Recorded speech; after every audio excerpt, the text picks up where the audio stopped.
52,000 रुपयांची लाच स्वीकारल्याने दिंडोरी पंचायत समितीच्या गटशिक्षणाधिकाऱ्यांसह तिघांवर गुन्हा दाखल.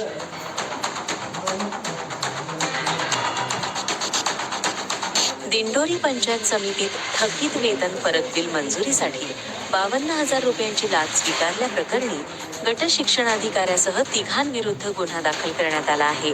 या प्रकरणात शिक्षणाधिकारी भाऊसाहेब तुकाराम चव्हाण, प्राथमिक शिक्षक निलेश निंबा भारती, जिल्हा परिषद नाशिक येथील कनिष्ठ लेखा अधिकारी देवीप्रसाद चैत्राम पाटील यांचा समावेश आहे. तक्रारदार आणि त्यांच्या पत्नी हे दोघेही शिक्षक असून पेसा क्षेत्रातील नियुक्तीमुळे त्यांना 2002 ते फेब्रुवारी 2026 या कालावधीतील थकीत वेतन फरक मिळणे अपेक्षित होते.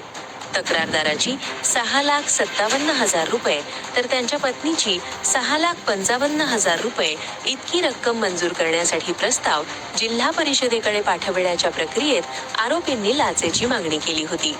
भाऊसाहेब चव्हाण यांनी बिल सादर केल्याच्या मोबदल्यात 1% रक्कम घेतल्याचा आरोप आहे.